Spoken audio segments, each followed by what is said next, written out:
जो शराबियत के बगैर पूरी नहीं होती, इसलिए थोड़ा सा बता देता हूँ कि लगभग मेरा शराब पीने का समय 12 साल का था। ये 12 साल में पहले 2 साल मैं समझता हूँ कि कुतूहल के थे, शराब को जानने का प्रयास हो रहा था।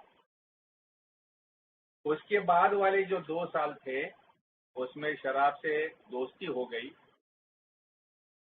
उसके बाद वाले 2 साल थे वो शराब के साथ में प्यार हो गया। और ये शराब के साथ का प्यार का जो रिश्ता है ये लगभग 4-5 साल चला। और जो अंतिम जो 3-4 साल पीने के थे उसमें शराब के प्रति भक्ति निर्माण हो गई। अंतिम अवस्था ऐसी थी कि बगैर पिए न चल पा रहा था, न खा पा रहा था, न सो पा रहा था। एक मानव की जरूरी चीजें करने के लिए भी मुझे शराब की ही जरूरत पड़ने लगी थी। मुझे याद है हम लोग अंधेरी एरिया में रहते थे उस समय। और वो वर्सोवा लिंक रोड पे बहुत जोर से ट्रैफिक चलता था। और कई दफा मुझे ऐसे लगता था कि मैं रास्ता क्रॉस नहीं कर पाऊंगा। इसके लिए 15-15 मिनट में एक जगह पर खड़ा रहता था, क्योंकि हिम्मत नहीं जुटा पा रहा था रास्ता क्रॉस करने की बगैर शराब पिए। तो इस अवस्था में आने के पहले कई सारे इलाज मेरे ऊपर किए गए थे। मतलब सबसे पहले इलाज हमारे घरों में होता है वो भगवान को मनाया जाता है। तो मेरे माँ बाप ने, मेरे बीवी ने भगवान को मनाना शुरू कर दिया। घर में उपवास वगैरह होने लगे, व्रत, नवस।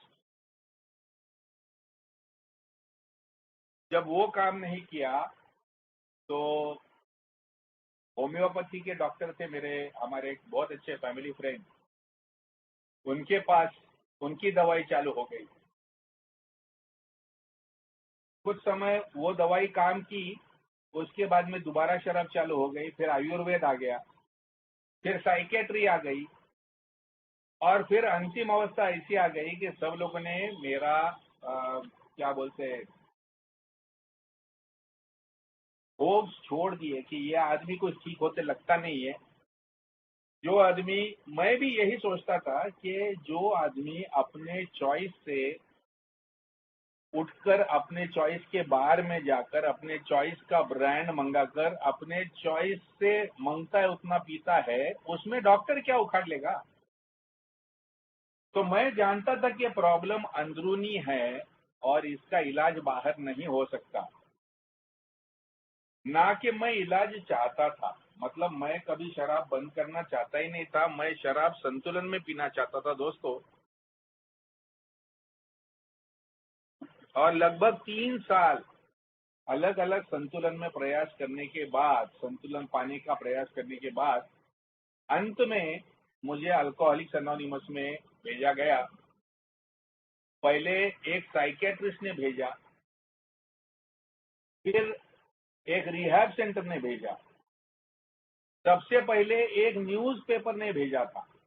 एक न्यूज़पेपर में मैंने अल्कोहलिक्स अनोनिमस के ऊपर आर्टिकल पढ़ा था, और खोजते खोजते हमारा जो एक ऑफिस हुआ करता था क्राइस्ट चर्च में, उस ऑफिस में पहुंच गया था। तो सबसे पहले मुझे न्यूज़पेपर ने एए में भेजा, उसके बाद में साइकियाट्रिस्ट ने एए में भेजा, और उसके बाद में अंतिम जो भेजा गया वो एक रिहैब सेंटर में भेजा। मेरा नसीब अच्छा कि ये तीसरी दफा मैं रुक गया। और फिर मैं अंदर आ गया और आप लोगों के बीच में बड़ा शंका भरी नजर से बैठता था। हमेशा पीछे जाके बैठता था, आगे नहीं बैठता था, पीछे जाके बैठने का, ताकि मैं सब लोग को ऑब्जर्व कर सकूं। मुझे ऐसे लगता था कि ये सब जो है ना, ये आप लोगों का कुछ गेम है। कुछ ना कुछ तो हेतु जरूर होगा आपके मन में। एक न एक दिन आके आप कोई ना कोई योजना मेरे गले में मारोगे और पैसा मांगोगे, नहीं तो मेरा कुछ धर्म परिवर्तन का कुछ काम करोगे, नहीं तो कम से कम मेरे से कुछ ना कुछ काम करवा के लोगे। फुकट में ये दुनिया में कोई कुछ नहीं करता है। तो बड़े संशय भरी निगाह से मैं आप लोगों को देखता था, लेकिन आप लोगों ने कोई मतलब मेरे साथ इतना खुल के दोस्ती दिखाया।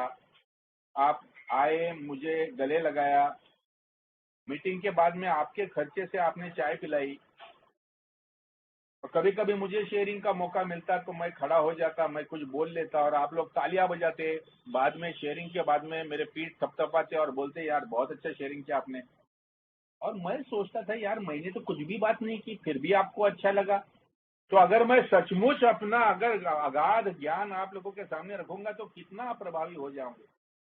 और ये मेरा अगाध ज्ञान आप लोगों को बांटने के चक्कर में मैं आते गया और मैं देने के बदले लेना शुरू कर दिया। मुझे समझ में आया कि मेरा जो दुनियादारी का ज्ञान था उससे आप लोगों को कोई मतलब नहीं था। आप सिर्फ मेरे शराबियत की स्टोरी चाहते थे। आप सिर्फ मैंने कैसे अफसोस किया है अपने भूतपूर्व जीवन के ऊपर वो सुनना चाहते थे।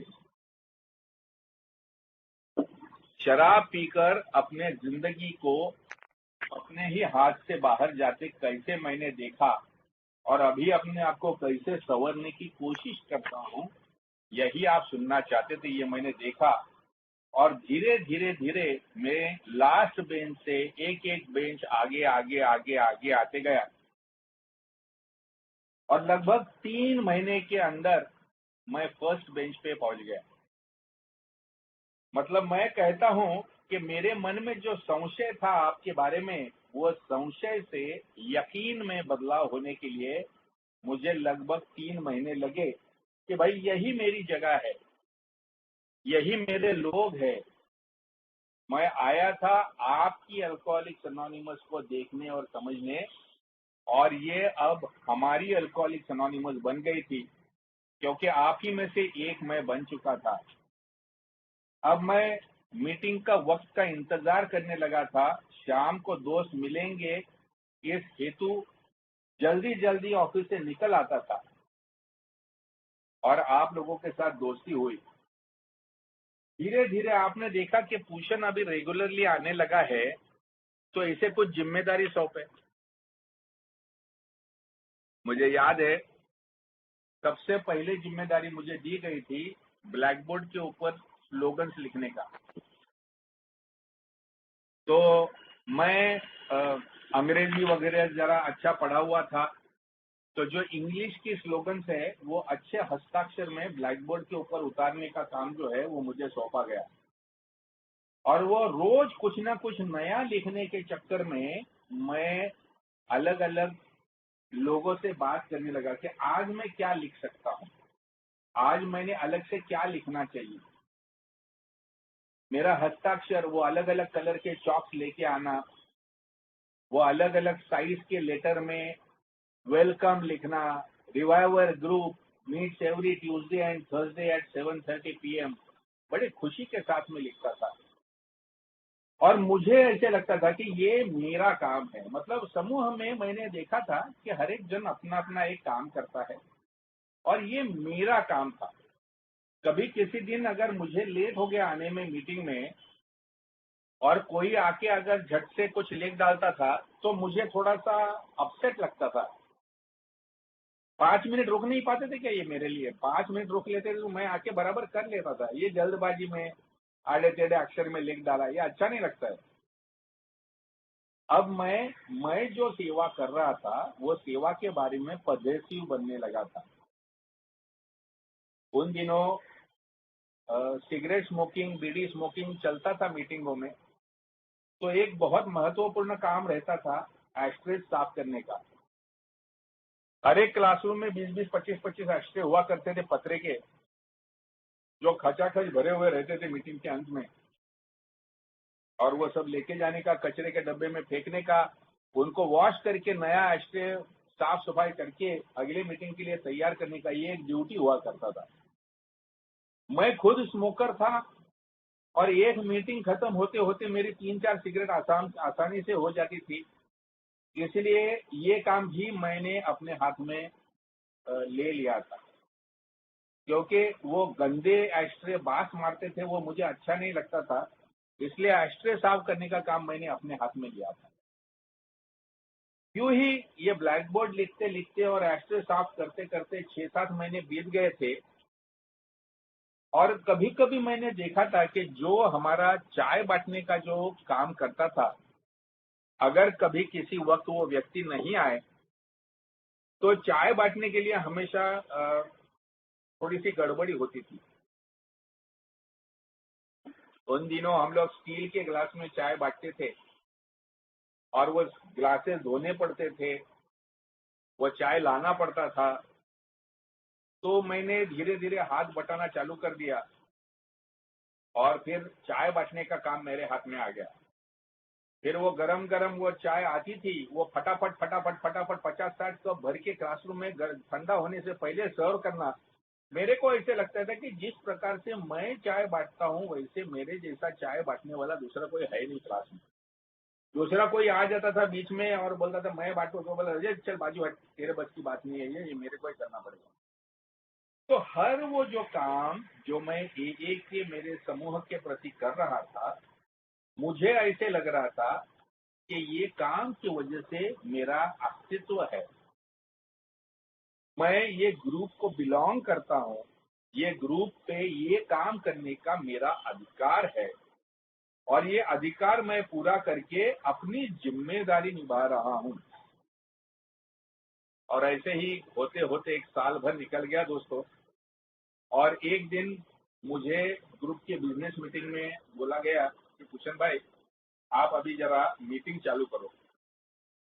मैं बोला यार मैं वो 7 बजे पहुंच नहीं पाऊंगा, ब्लैक बोर्ड लिखने का वगैरह। नहीं नहीं नहीं, अगर आप नहीं पहुंच पाए तो कोई ना कोई चला लेगा, लेकिन आप जिम्मेदारी तो ले लो। और इस प्रकार से मैं सेक्रेटरी बन गया ग्रुप का। अब जब मैं ग्रुप का सेक्रेटरी बन गया तो मुझे ऐसे लगा कि अब तक ये जिस प्रकार से मीटिंग चल रही थी उससे बिल्कुल अलग से अनुभव जो है वो मैं दूंगा। तो मैं बहुत सारी प्लानिंग करता था, अलग अलग विषय ढूंढ के निकालता था, दूर दूर के स्पीकरों को फोन करके उनकी अपॉइंटमेंट लेता था और उनको बुलाता था कि अगले गुरुवार को आप आएंगे, उसके अगले वाले गुरुवार को आप आएंगे, हम लोग फिलहाल ये विषय पर स्टडी कर रहे हैं। हम लोग का याद है मुझे बिग बुक स्टडी का, काफी समय हमारा बिग बुक स्टडी चलता था। फिर हमारा 12 स्टेप्स 12 ट्रेडिशंस का स्टडी चलता था। अलग अलग विषयों को लेकर अलग अलग स्पीकर्स को बुला के मीटिंग को इंटरेस्टिंग करने का, और जो भी व्यक्ति मीटिंग में आया है उसको एक यादगार मीटिंग दिलाने का प्रयास करने का, ये मेरा पूरा ध्यान रहता था। मुझे ऐसे लगता था कि ये समूह का मैं होस्ट हूँ और आने वाले सब मेंबर मेरे गेस्ट हैं। कोई भी नया सदस्य आता था तो मुझे ऐसे लगता था कि इसको तो सोबर करना ही पड़ेगा। मैं खुद उससे बात करता था, सीनियर मेंबरों को उसको जुड़ा देता था और मुझे ऐसे लगता था कि जितने सदस्य मेरे क्लासरूम में बैठे हैं ये मुझे बताते हैं कि मेरी मीटिंग अच्छी चल रही है या नहीं। सक्सेस ऑफ माय मीटिंग इसके ऊपर डिपेंडेंट होता है कि कितने लोग मीटिंग में आते हैं। और जब मीटिंग में 50-50, 60-60, 70-70 लोग आते थे तो मुझे ऐसे लगता था देखो मैं कैसी अच्छी मीटिंग चलाता हूँ कि पूरा क्लासरूम भरा हुआ रहता है, बाहर लोग खड़े रहते हैं। तो धीरे धीरे धीरे मैं कहता हूँ कि पहले मैं आपकी अल्कोहलिक्स एनोनिमस थी और मैं देखने आया था, फिर आप लोगों में समा गया और वो हमारी अल्कोहलिक्स एनोनिमस हो गई, और फिर मैं जब सेक्रेटरी बना तो वो मेरी अल्कोहलिक्स एनोनिमस हो गई। और जब मुझे उसके बाद में जब ग्रुप के बाहर की सेवा करने के लिए रवाना किया, आईजीआर बना के इंटर ग्रुप भेजा गया, तब पहली दफा मुझे रियलाइज हो गया कि अब मैं अल्कोहलिक्स एनोनिमस बन गया हूं। The carrier of group conscience, यानी कि हमारे समूह में जो भी सत्सत विवेक बुद्धि के निर्णय हुए हैं, ये निर्णयों को अंतर समूह तक पहुंचाना, उसकी कारण क्या है वो समझाना, अंतर समूह में जो कुछ भी चल रहा है उसे समझ के उसमें अपना सहभाग करना, और फिर वो सब चीजों को लाके हमारे समूह में लाके समझाना, बताना, और हमारे समूह से आर्थिक तथा समय का यानी वॉलंटियर्स का कंट्रीब्यूशन करना। अब सोबराइटी के 2 साल हो चुके थे, और 2 साल के बाद में मुझे ऐसे लग रहा था कि अब मैं काफी सारा ए के प्रति जान गया हूँ। बातें तो बहुत ज्यादा करता था, इसलिए जान पहचान भी हो गई थी। ऐसे में कुछ हमारे ग्रुप के ओल्ड टाइमर्स थे जिनका आना कम हो गया, कुछ का आना बंद हो गया। तो जो नए नए मेंबर आ रहे थे ग्रुप में, उनको सडनली मैं ही सीनियर मेंबर लगने लगा। अब खुद की जिम्मेदारी लेना एक, और नए मेंबर की जिम्मेदारी लेना कुछ और ही बात थी। अब तक मैंने किसी और के बारे में सोचा नहीं था। मैं अपनी रिकवरी, अपना प्रोग्राम, अपना स्टेप वर्क, अपना स्पॉन्सर के साथ डिस्कशन, यही सब चीजों में लगा हुआ रहता था। लेकिन जब पहली दफा किसी ने मुझे पूछा कि क्या आप मेरे स्पॉन्सर बनोगे, तो मैं उस सवाल के लिए तैयार नहीं था। मुझे ऐसे लगा कि ये अननेसेसरी कमिटमेंट मुझे लेनी पड़ेगी। एक तरफ अच्छा भी लग रहा था कि किसी ने मुझे स्पॉन्सर बनाने लायक सोचा, और दूसरी तरफ ये भी लग रहा था कि ये मैं किसी और की जिम्मेदारी ले रहा हूं, जबकि मुझे मेरा ही अभी तक पूरा भरोसा नहीं है, तो मैं किसी और की जिम्मेदारी कैसे ले सकता हूं। और मैंने अपने स्पॉन्सर के साथ में बात किया, और उसने बोला कि देख भूषण, जब तक तू आगे कार्यक्रम को बढ़ाता नहीं है, तब तक तू खुद भी उसको रिटेन कर नहीं पाएगा। जो भी तुझे मिला है वो तूने आगे देने से ही तेरे में मजबूत होगा। तो तू ले, why not. Sponsorship is a beautiful experience. आप बहुत खूबसूरत अनुभव है, आप जरूर लीजिएगा। और अपने आप को, उसके आप शिक्षक नहीं हो, उसके आप गुरु नहीं हो, आप उसके दोस्त हो, और आपने अपने जीवन में कैसे ये सिचुएशंस का सामना किया, ये अपने अनुभव से उनको सिर्फ कहने का। आध्यात्मिकता, हर समस्या में कैसे हम आध्यात्मिकता का रास्ता चुन सकते हैं, इसके बारे में आपकी जो समझ है वो बताने का, इतना ही करने का है। बाकी डोंट गिव स्पेसिफिक सॉल्यूशंस। तो मैं स्पॉन्सर बनने लगा। अब दोस्तों, ऑनेस्टली बोलने का, तो मैं एए में जाने लगा। जितना मेरे को कुतूहल था जाने का, उतना ही अभी बाकी लोगों को कुतूहल लगने लगा कि कभी आएगा भूषण। भूषण हमारा दोस्त है, कभी आएगा, कभी मार्गदर्शन करेगा, कभी बोलेगा। अब धीरे धीरे धीरे साल बीत रहे थे और स्पॉन्सीज जमा हो रहे थे। फिर ये सब स्पॉन्सीज को और अच्छे से कार्यक्रम कैसे दिया जा सकता है, और अच्छे से स्टडी कैसे की जा सकती है। फिर हम लोग ने स्टेप वर्कशॉप करना शुरू कर दिया, और हम लोगों ने अलग अलग कार्यक्रम किए, अलग अलग अंदाज में उसको समझने का प्रयास करना शुरू कर दिया। मैं एक रिहैब सेंटर आया हुआ था। हमेशा वो रिहैब सेंटर से हमारे एरिया में जो भी सदस्य रवाना होते थे, डिस्चार्ज होते थे, तो उनको मेरा नंबर दिया जाता था। और अभी कई दफा मेरे को भी लोग पूछने को आते थे कि भाई, आप जो हमेशा रिहैब सेंटर का जिक्र करते हो, कौन से रिहैब में थे? हमको भी हमारे भाई को रखना है, बेटे को रखना है। तो मैं भी उनको बताता था कि मैं अमुक अमुक रिहैब में है, यहाँ था, वहां था। फिर धीरे धीरे मैं भी लोगों को एडमिट करने लगा, और फिर लोग जब ये एडमिट होते थे तब वो जो अवस्था में जाते थे और वहां से बाहर आने के बाद में नेचुरली वो मुझे दोबारा संपर्क करते थे।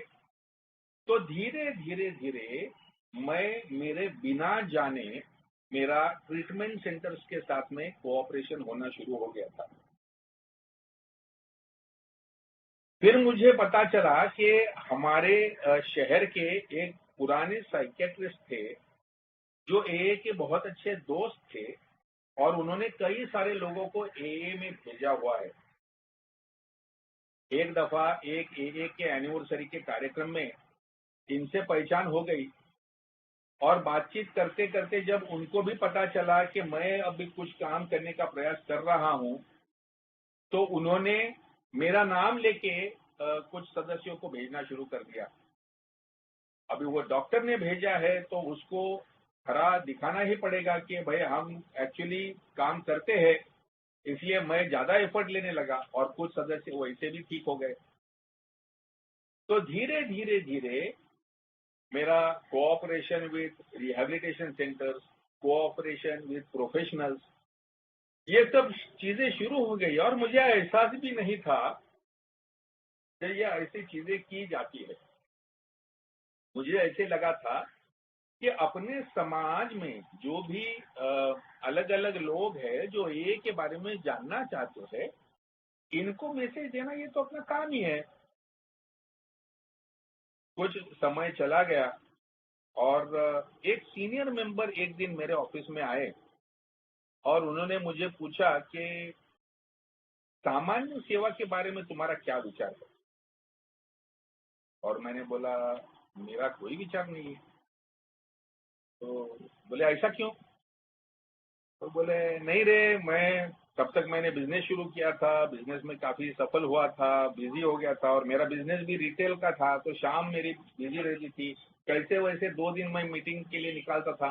और मैं बोलता यार मेरा नया नया बिजनेस है, मेरे को इतनी सारी भगदड़ रहती है, ये सब छोड़ के मैं कहाँ सर्विस बिजनेस में। तो बोला तेरे को क्या लगता है जो लोग सेवा में है उनके कोई काम धंधे नहीं है क्या? मैं बोला ऐसा मैंने नहीं कहा, मैं ये नहीं कह रहा हूँ कि वो लोग काम धंधा नहीं करते हैं। बोले ज्यादा समय नहीं लगता। बोला कुछ नहीं, महीने में एक दफा इंटर ग्रुप की मीटिंग होती है, फिर कुछ ज्यादा ये नहीं रहता है। मैं बोला नहीं, वो जो लोग है ना सामान्य सेवा करने वाले, वो लोग मेरे को पटते नहीं है। मैं उन लोग के जैसे ये सब चीजें नहीं कर सकता हूँ, ना मेरे पास इतना वक्त है, ना मैं ये झमेले में पढ़ना चाहता हूँ। मैं एंजॉय कर रहा हूँ, अपना कार्यक्रम अच्छे से चल रहा है, मैं अच्छे से जी रहा हूँ, मेरे को जितना हो सकता है उतनी मैं समूह के लेवल पे सेवा कर रहा हूँ और सब कुछ ठीक चल रहा है, कोई तकलीफ नहीं है। और उसने मुझे वो बताया कि तुम बहुत स्वार्थी विचार कर रहे हो, ऐसा नहीं लगता? तो मैंने बोला कैसे?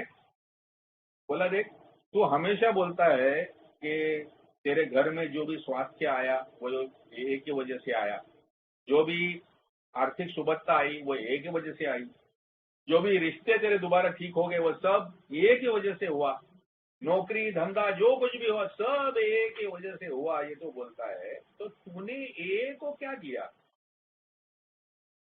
तो मैं बोला मैं करता हूँ ना काम, मेरे ग्रुप के लिए काम करता हूँ, ये इंडिविजुअल मेंबर्स के लिए काम करता हूँ। बोलता है ये इंडिविजुअल मेंबर्स के साथ तो काम करता है, that is a part of your program. तेरा जो 12th स्टेप है, 12वें पायरी में तेरे को बताया है कि तू तेरे को जो मिला है वो दूसरे को नहीं देगा तो तू भी खुद सोबर नहीं रहेगा, इसके लिए तू ये करता है। But where is your gratitude to the fellowship? मैं सोच में पड़ गया कि ये क्या बात कर रहा है। मैं बोला ठीक है, मैं सोच के बताता हूँ। लेकिन ये बुजुर्ग ने मेरा पीछा छोड़ा नहीं, अलग अलग पैम्पलेट मुझे लाके पढ़ा देता, अलग अलग किताबें मुझे लाके कुछ पैसेजेस पढ़ा देता और मुझे पूछता इसका मतलब क्या है रे, ये क्या लगता है तेरे को, इज दिस राइट, ये क्या लगता है?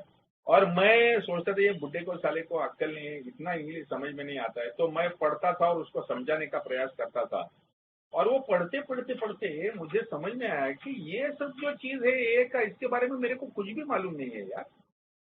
और ऐसा कैसा? अब इतने साल हो गए, तब तक मेरे को लगभग 9 साल हो गए थे ये में आकर, और मुझे अभी तक इतना भी मालूम नहीं ऐसे कैसे। तो थोड़ी सी मेरे में मन में विचारधारा चालू हो गई थी कि ये क्या चीज है।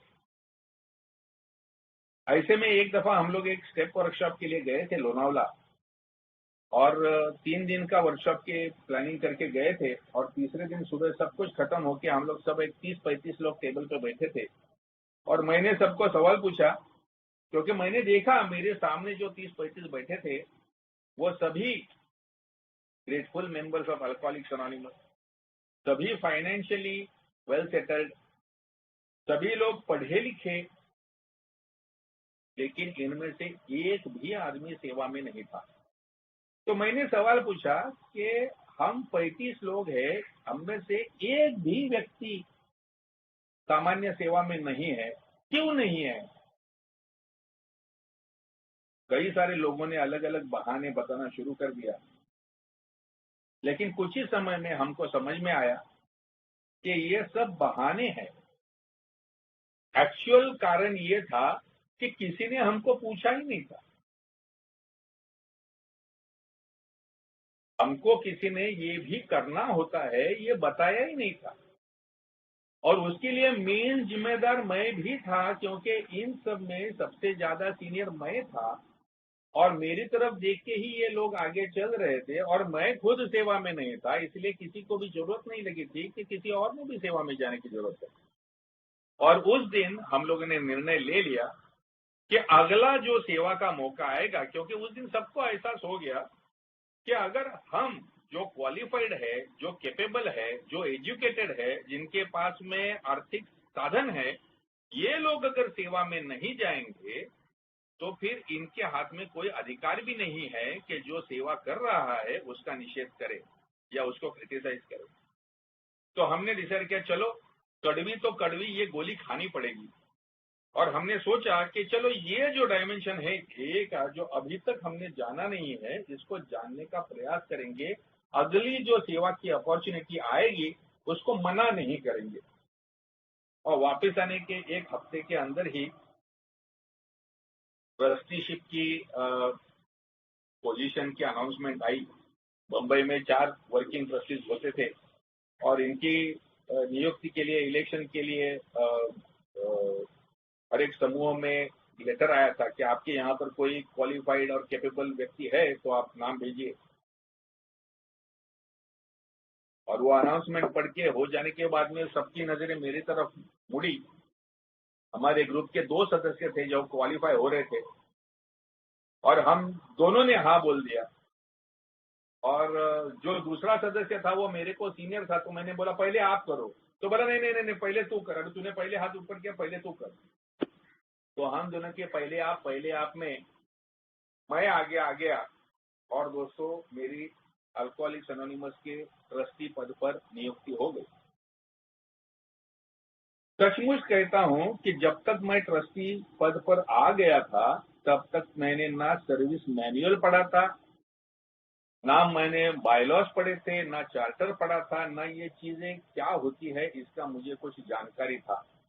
मेरे पास थी 2 चीजें, एक एए के प्रति अपार प्रेम और श्रद्धा, और दूसरा कुछ कर दिखाने की इच्छा। और मैंने सोचा कि अगर ये 5 साल के टर्म है, ये 5 साल जिंदगी में सिर्फ एक दफा ये मौका आने वाला है, तो जो भी करना है ये 5 साल में करने का प्रयास करेंगे। तो सबसे पहले ये धंधा सीखना पड़ेगा। तो जो सीनियर ट्रस्टीज थे उनके साथ में मैं बात करने लगा, उनके पास से सीखने लगा। जो भी हाथ में पैम्पलेट आए, किताब आए, वो पढ़ने लगा। उसमें मेरा भाग्य बहुत अच्छा कि ये न्यूयॉर्क से ग्रेग एम और ईवा एस, ये दोनों जन हमारे जनरल सर्विस कॉन्फ्रेंस अटेंड करने के लिए अमेरिका से आ गए। और उनके साथ में मैंने लगभग एक 10 दिन बिताए। और ये 10 दिनों में मुझे साक्षात्कार हुआ कि ये जनरल सर्विस ये क्या लफड़ा है। दोस्तों, कहते हैं ना कि एक डबके में तैरने वाला जो मेंढक, उसको अगर तालाब में छोड़ डालो तो उसको समझ में नहीं आता है करना क्या इसका। मेरी कुछ ऐसी हालत हो गई थी, तालाब छोड़ो समंदर दिखने लगा मेरे को। सडनली मुझे रियलाइज हो गया कि अल्कोहलिक्स एनोनिमस का ये जो डायमेंशन है ये कितना बड़ा डायमेंशन है और कितना कम समझ है इसके बारे में हम सबके बीच में। मुझे एहसास हो गया कि अल्कोहलिक्स एनोनिमस को चलाने के लिए बाहर से कोई नहीं आने वाला है। इसको चलाने का काम हम ही को करना है। और जितना हम अच्छे तरीके से ट्रेंड है, जितने हम ज्यादा इन्फॉर्म्ड है, जितने हम ज्यादा अवेयर है, उतने खूबसूरती से हम ये काम कर पाने वाले हैं। और मैंने देखी जो कॉन्फ्रेंस देखी तो कई सारे ऐसे डेलीगेट थे जिनको इंग्लिश बोलने को नहीं आता था और कॉन्फ्रेंस इंग्लिश में चलती थी। आज भी इंग्लिश में चलती है और कई सारे रीजन्स है जो अपने ऐसे डेलीगेट भेज देते हैं जिनको इंग्लिश समझ में नहीं आती।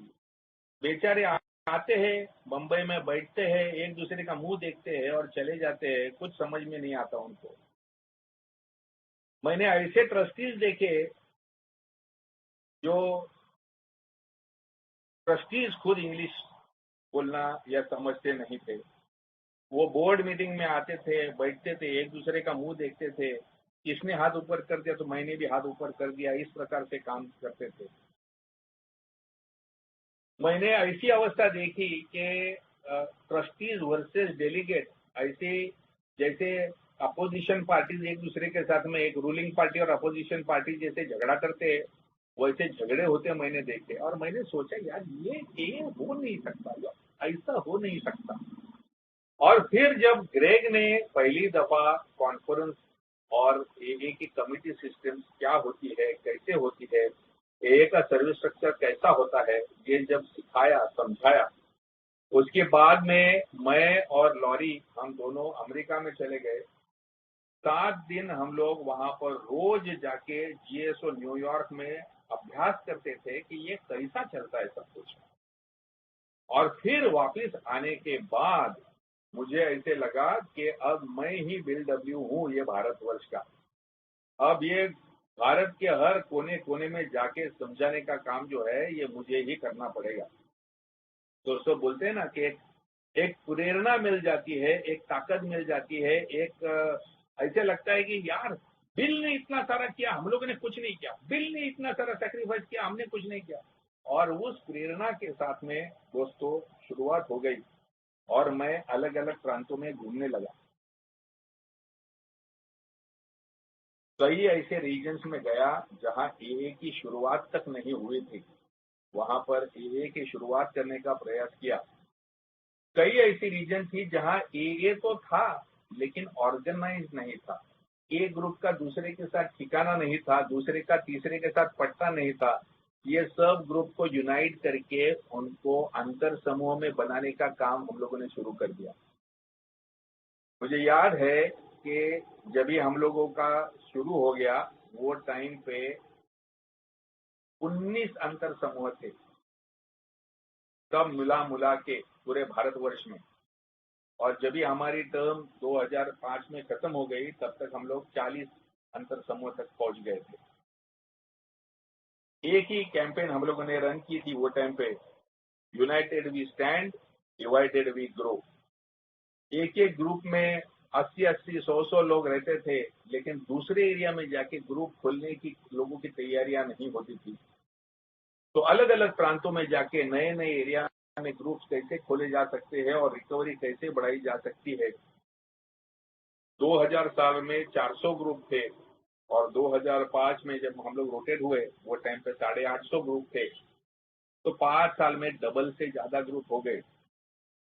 ये मैं इसलिए नहीं बोलता हूं कि हम लोगों ने क्या किया, मैं ये इसलिए बोल रहा हूं कि वो जो शुरुआत थी हमारी सेवाओं को ऑर्गेनाइज करने की शुरुआत थी, भले जीएसओ बना था 1987 में, लेकिन सही मायने में जिस प्रकार से जीएसओ न्यूयॉर्क का काम चलता है, वो कार्य को समझ के उस प्रकार का कार्य करने का शुरुआत जो है वो 2000 साल से शुरुआत हो गया। और एक बात का एहसास हुआ कि हमारे भारत के जिस प्रकार का हमारा स्वरूप है देश का, अलग अलग भाषा, अलग अलग प्रांत, कम पढ़ाई, निरक्षरता, ये सब चीजों को लेके अगर ये देश को यूनाइट करना होगा तो अंतर समूहों को मजबूत करना होगा। और वहां से दोस्तों, आज जो हम लोग जिस प्रकार से अपना जो सर्विस स्ट्रक्चर देखते हैं, वहां से उसकी शुरुआत हो गई।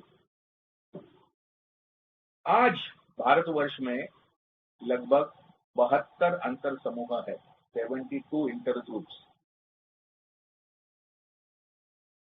इसका मतलब ये कि अल्कोहलिक्स एनोनिमस के 72 रीजन्स है भारतवर्ष में और लगभग 2100 ग्रुप्स है। अब ये 2100 ग्रुप्स में से अगर आप देखोगे तो वेस्टर्न रीजन में 400 ग्रुप्स, नॉर्थ में 100 ग्रुप्स, 500 ग्रुप्स, ईस्ट में 100 ग्रुप, 600 ग्रुप, और बाकी गोवा, गुजरात, मध्य प्रदेश सब मिला के और 100 ग्रुप पकड़ते हैं तो 700 ग्रुप। तो 700 ग्रुप जो है ये पूरा रेस्ट ऑफ इंडिया में है और 1400 ग्रुप जो है वो हमारे साउथ इंडिया में है, यानी केरला, कर्नाटका, तमिलनाडु और आंध्रा, ये 4 राज्यों में ये बाकी के सब ग्रुप फैले हुए। तो ये कैसे हुआ? तो ये राज्यों में जिस प्रकार से एक प्लान्ड काम किया गया, स्ट्रक्चर्ड काम किया गया, कमिटी सिस्टम से काम किया गया, उसके वजह से इनमें बहुत खूबसूरत काम हुआ और हर एक जिले में, हर एक तालुका में ग्रुप खोलने का सिस्टमैटिक प्लानिंग करके, पेपर के ऊपर काम करके काम किया। कुछ राज्यों में एरिया कमिटीज, कुछ राज्यों में स्टेट कमिटीज, केरला, कर्नाटका, महाराष्ट्र, इन राज्यों में स्टेट कमिटीज का आयोजन किया गया। महाराष्ट्र में भी स्टेट कमेटी ने बहुत खूबसूरत काम किया। कई सारे जिलों में जहां ए नहीं थी वहां पर ए को पहुंचाने का काम राज्य सेवा समिति ने बहुत खूबसूरती से किया। खास करके कोकण रीजन, यानी पनवेल से लेके गोवा तक के रीजन में कोई ग्रुप्स नहीं थे, आज हर एक गांव में वहां पर ग्रुप है। वैसे ही मराठवाड़ा रीजन, कई सारे ऐसे प्रांत जहां पर बड़े बड़े एरियाज में ग्रुप्स नहीं थे, तो ये काम किया गया। तो अगर हम लोग देखते हैं कि बिल डब्ल्यू ने क्या कहा, बिल डब्ल्यू ने कहा कि जो भी सेवाएं जरूरी है वो सेवाएं क्रिएट की जा सकती है। पूरा सहूलियत दिया है समूहों को कि आप जो भी सेवा समझते हो जरूरी है, ये सेवाओं को आप क्रिएट कर सकते हो, as long as you can sustain them, यानी आप जब तक उनका सहारा दे सकते हो तब तक। तो फॉर एग्जाम्पल, अगर चंद्रपुर में आपके ग्रुप ने ये निर्णय ले लिया कि हमारे सिविल हॉस्पिटल में एक हेल्प डेस्क होना चाहिए, जैसा बीड़ में कोशिश किया गया, थाना में कोशिश किया गया, और बहुत सारे सदस्य हमको ये सिविल हॉस्पिटल में से मिलते हैं, तो एक हेल्प डेस्क आपने किया और ये हेल्प डेस्क वॉलंटियर बेसिस पे आपने अगर चलाना शुरू कर दिया, तो ये सेवा शायद सुप्रभात ग्रुप की तरफ से सेवा हो सकती है, या चंद्रपुर अंतर समूह की तरफ से ये सेवा हो सकती है। तो जो भी सेवाएं आप समझते हो कि आपके एरिया में जरूरी है, ये सेवाएं आप शुरू कर सकते हो। आपको किसी की परमिशन मांगने की जरूरत नहीं है, ना जीएसओ के ऑथराइजेशन की जरूरत है। हमारा जो ए का सर्विस स्ट्रक्चर है, इसे इनवर्स पिरामिड कहा जाता है। इनवर्स पिरामिड यानी उल्टा त्रिकोण, जिसमें सबसे ऊपर के स्थान पर है ए के समूह। उनको सेवा देने के लिए बने हुए हैं ए के अंतर समूह, और उनको सेवा देने के लिए बना हुआ है हमारा ए का कॉन्फ्रेंस। तो अगर हम लोग देखते हैं कि एक व्यक्ति, अगर मैं एक नया मेंबर आ जाता हूं और मैं सेवा करना चाहता हूं और सेवा के जरिए ही सोबर रहना चाहता हूं, तो मेरे पास कितने साल की सेवा मेरे हाथों से हो सकती है।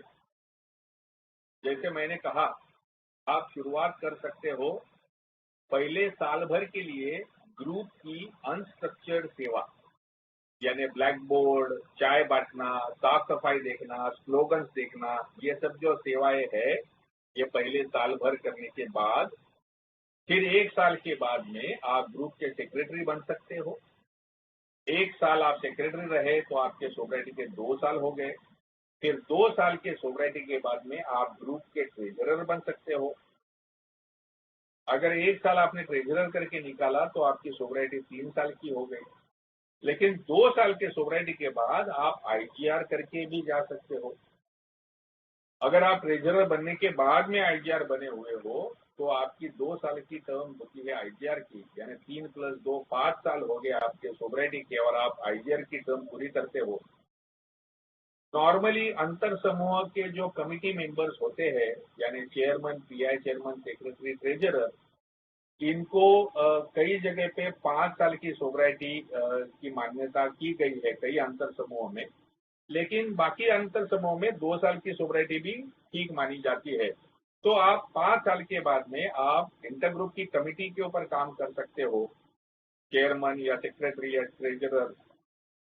आपके सोसाइटी के 7 साल हो गए। उसके बाद में आप डेलीगेट बन के कॉन्फ्रेंस जा सकते हो।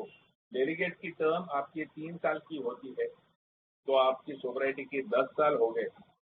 उसके बाद में आप राज्य सेवा समिति में जा सकते हो, या तो जीएसआर करके जा सकते हो या तो एक पदाधिकारी करके जा सकते हो। तो जीएसआर करके जाओ तो 2 साल यानी 12 साल। उसके बाद में राज्य सेवा समिति में अगर आप किसी कमेटी में काम करो तो और 2 साल, यानी 14 साल की सोसाइटी हो गई। 14 साल की सोसाइटी के बाद में आप चाहो तो आप ट्रस्टीशिप क्लास बी ट्रस्टी बन सकते हो। ट्रस्टी बनने के बाद में आपको 5 साल की टर्म होती है, तो 14 और 5 19 साल। 19 साल के बाद में आप AOSM delegate, Asia Oceania service meeting delegate बन सकते हो। ये टर्म 4 साल की होती है, यानी आपके 23 साल। और उसके बाद में आप वर्ल्ड सर्विस डेलीगेट साल की होती है, यानी इसका मतलब दोस्त, अगर आपने आज शराब बंद की है और आज से आप सेवा में लगे हुए हो, तो बिना किसी खंड के 27 साल आप लगातार किसी न किसी सेवाओं में लग सकते हो। तो मैं ऐसे कहता हूं कि अगर मैं सिर्फ अपना ही विचार करते, अपना ही विकल्प लेके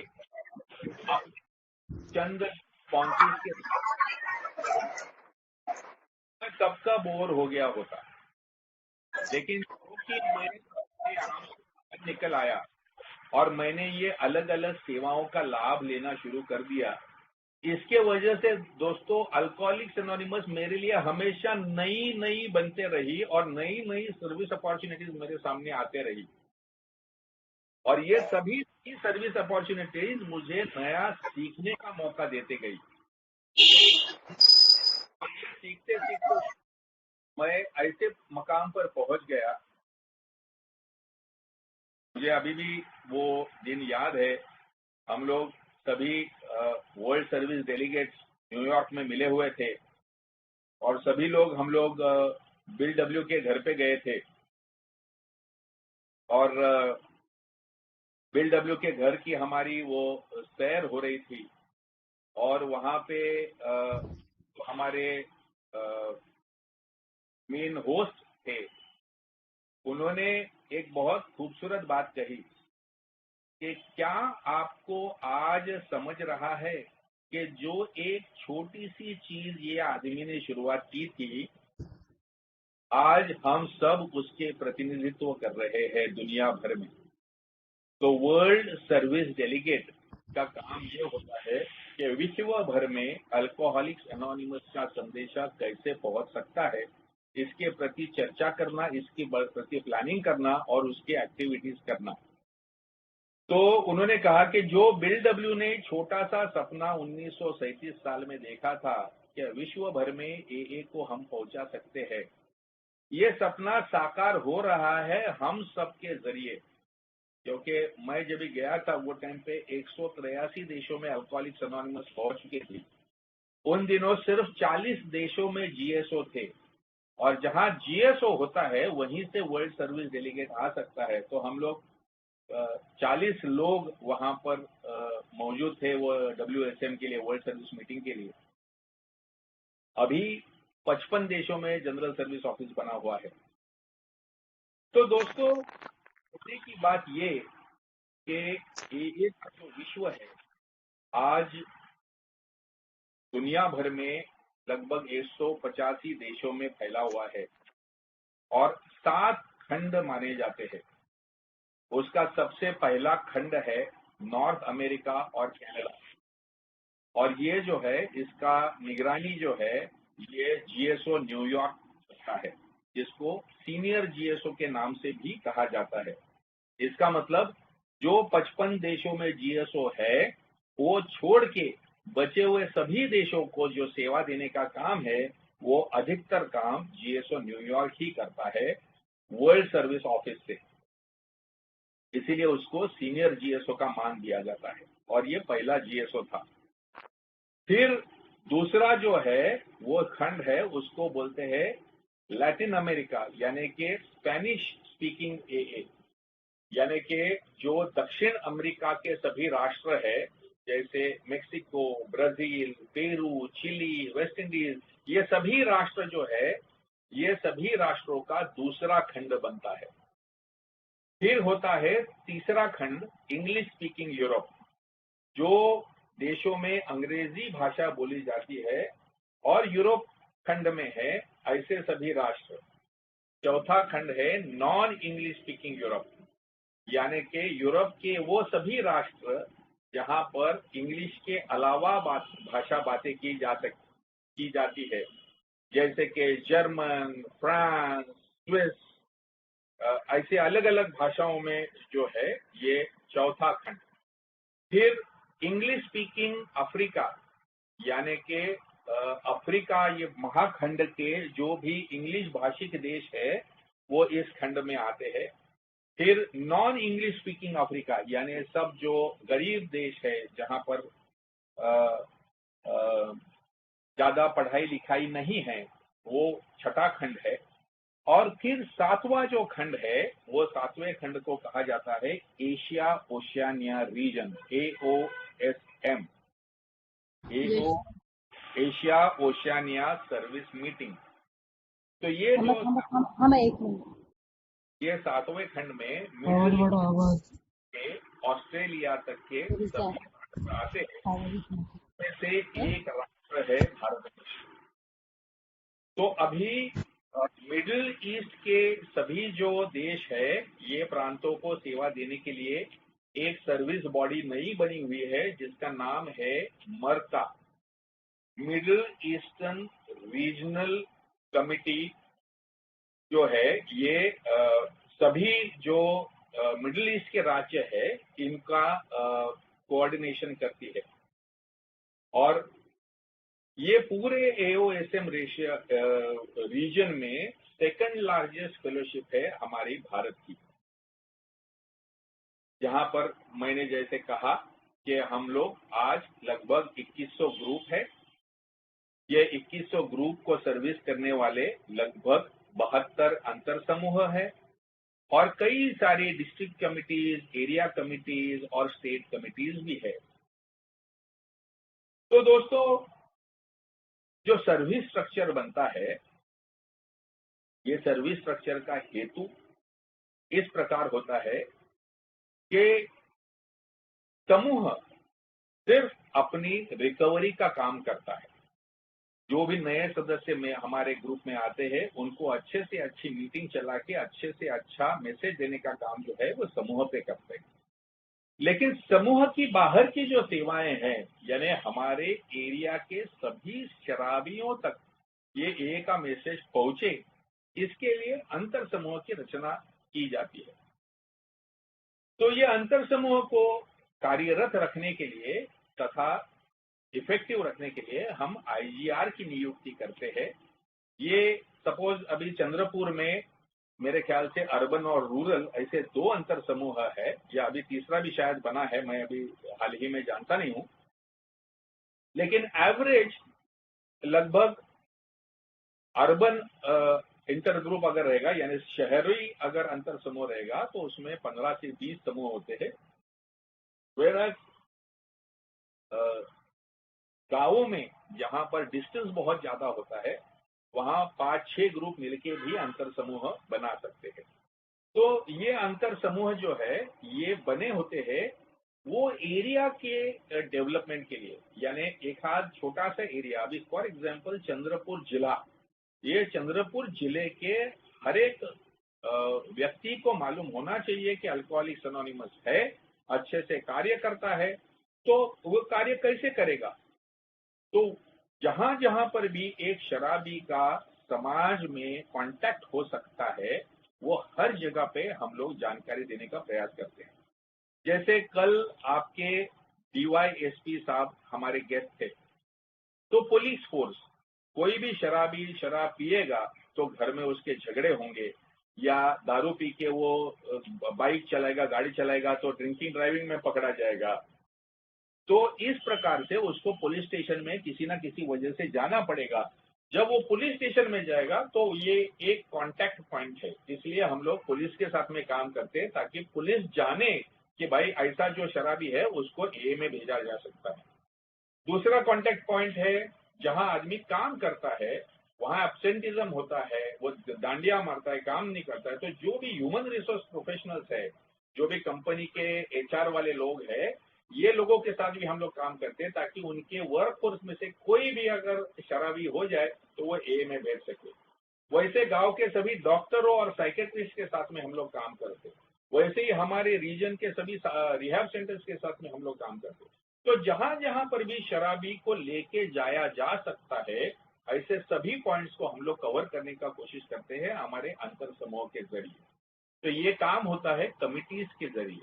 तो जो भी आईजीआर आते हैं अंतर समूह में, उनकी कमिटीज बनती है। एक पीआई कमिटी बनेगी, एक सीपीसी, सीपीसी यानी कोऑपरेशन विद प्रोफेशनल्स कमिटी, एक ट्रीटमेंट सेंटर कमिटी यानी रिहैबिलिटेशन सेंटर्स के साथ काम करने वाली कमिटी। ऐसी अलग अलग कमिटीज बनेगी और उनको स्पेसिफिक काम होता है, वो काम वो करते हैं ताकि हमारे एरिया में पूरी तरह से ए का काम अच्छे से हो। फिर अंतर समूह जानता है कि भाई अपने एरिया में चंद्रपुर प्रांत में तो अच्छा मैं काम कर लूंगा, लेकिन जो नेशनल काम है वो करने के लिए मेरे में से जो बेस्ट व्यक्ति है उसको आगे भेजना पड़ेगा। तो जो हम में से सबसे बेहतर है, सबसे ज्यादा नॉलेजेबल है, रिसोर्सफुल है, ऐसे व्यक्ति को हम लोग डेलीगेट चुन के कॉन्फ्रेंस में भेजते हैं ताकि ये व्यक्ति चंद्रपुर का प्रतिनिधित्व करे हमारे नेशनल कॉन्फ्रेंस में, और चंद्रपुर का पूरा जो सत्सद विवेक बुद्धि का जो मैटर है वहां पर लेके जाए, और नेशनल लेवल पे जो भी हमारे ए में हो रहा है ये चंद्रपुर तक ले आए। तो ये जो डेलीगेट्स है ये कॉन्फ्रेंस में जाते हैं, वहां भी अलग अलग कमिटीज में ये काम करते हैं, और अलग अलग कमिटीज में काम करके वहां पर वो निर्णय लेते हैं। एक का पॉलिसी और फाइनेंस के प्रति यहाँ पर निर्णय लिए जाते हैं। और ये जो निर्णय है, ये निर्णय अभी फॉर एग्जाम्पल हम लोग एक बात करते हैं कि आदिवासी, अभी चंद्रपुर एरिया में बहुत सारे आदिवासी लोग हैं। तो आपने सोचा कि चलो यार आदिवासी लोगों के लिए कुछ तो भी किया जाए, लेकिन ये तो लोग कुछ पढ़ लिख नहीं सकते, तो चलो एक इनके लिए हम लोग ना सीडी बनाते हैं, यानी ऑडियो प्ले करेंगे तो अपन ये का जो बिग बुक है वो उनको सीडी के ऊपर दे सकते हैं। तो आपके चंद्रपुर के डेलीगेट ने प्रस्ताव रखा कि भाई हमको सीडी के ऊपर MP3 के ऊपर बिग बुक बना के चाहिए, हमको ये बनाने की अनुमति दी जाए। अब ये जो इशू है वो डेलीगेट लेके जाएगा कॉन्फ्रेंस में, और कॉन्फ्रेंस के लिटरेचर एंड पब्लिकेशंस कमेटी में ये प्रस्ताव रखेगा। ये वहां पर चर्चा होगी, वहां पर सभी प्रांतों के ऑल ओवर इंडिया के 12-15 डेलीगेट बैठे होंगे और वो सभी चर्चा करेंगे। फिर कलकत्ता वाला बोलेगा अरे हमारे यहाँ पर भी है, फिर और कोई तमिलनाडु वाला बोलेगा अरे हमारे यहाँ पर भी आदिवासी है, और फिर वो कोई नॉर्थ ईस्ट वाला बोलेगा अरे हमारे यहाँ तो सब आदिवासी ही ज्यादा है।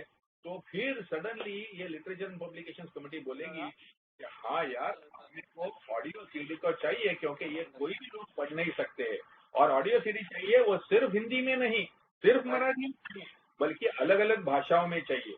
अब ये प्रस्ताव जो है ये डेलीगेट लोग ट्रस्टीज के सामने रखते हैं।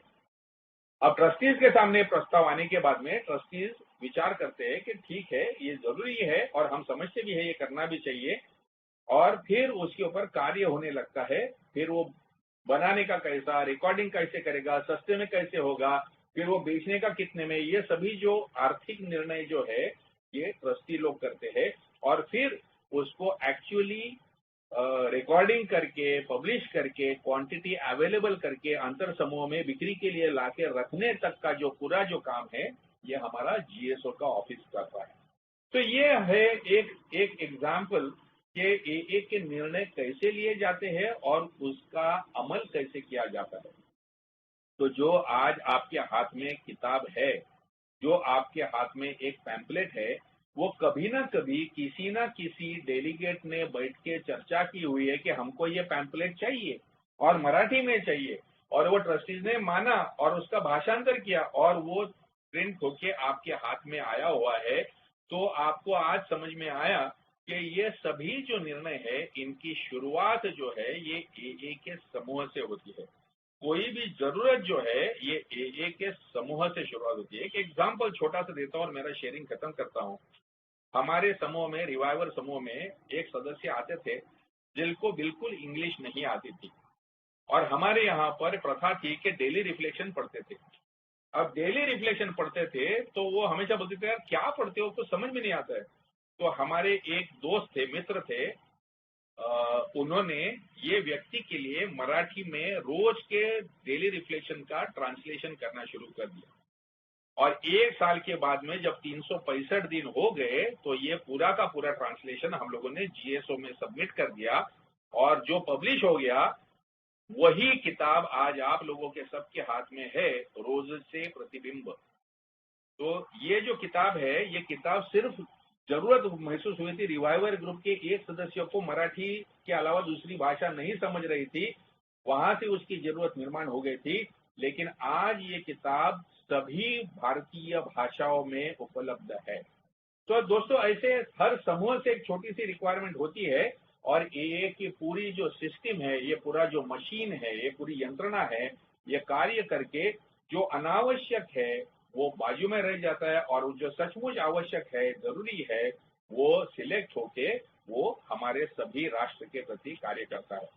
तो ये है हमारा स्वयं चलित यानी self supporting and self motivated service structure.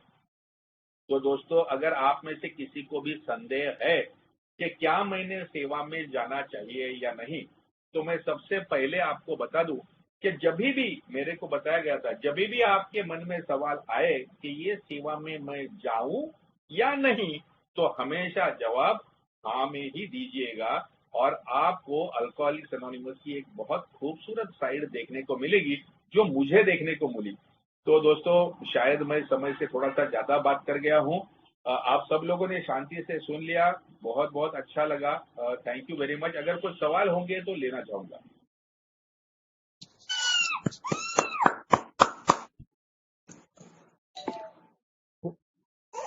Yashwant भाऊ, Okay. Thank you very much, Poshan Bhau. Thank you. बहुत सुंदर अनुभव आपने, और आपका अनुभव जो काफी अच्छा था सर्विस में, वो सर्विस स्ट्रक्चर के बारे में आपने बहुत अच्छी जानकारी दी है हमें। दोस्तों, मैं रिक्वेस्ट करता हूँ इसके बारे में जिस किसी को भी क्वेश्चन है तो वो पूछ सकते हैं।